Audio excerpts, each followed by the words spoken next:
Noqçu realstaglasna turkoyçua şpiyonajlilarını gersnağın telatardaki yaşlışılarını şiyekunz.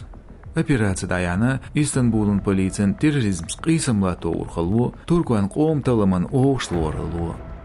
Xami gırsdiz ratsiyargırs hadiyana patarımş qotapçı Seyrat saxılı gırtsayöç lazerin tehajiri gölş. Sul soğuğa duşbet baroğçu azorb nedelç Habertürk gazetin sürttəq eşdir leç san örsüçüün aralil pasport. İtidmi eyatsın halqı xami gırsdizir leç yaqsa örsüçüün vaqır qovu el. İnformasiya baqir Turkoyçuç Kavkaz realin hostu.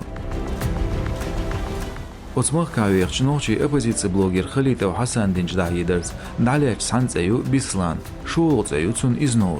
Ditsria odstag noqçıçven kügelite delers Xalitov vik beşğılı. Gıdujbet saytolçu axir Turkoyçu dayanç lerinç operasiyalyasnul yelxiye noqçıxılır. Ria Novosti agenti lobini otsnağlyasxam mettigeç polisiya hostant etövüş.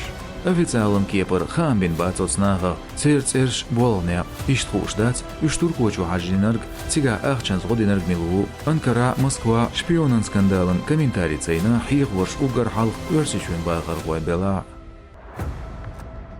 Лецнаш noqçı bu boğuşul informasiya tergalsayo süajgala. Ba onşlarer xoş jurnalist duqaza deysin kadir Ramzan Moskva noqçı kügül xoxilgayçqılır lec şenyuğa mıqıl arabeğ noqçı boluş. Noqçı juen kügül xoçu tergalsa beş büç bu Turkoyçur xamaş.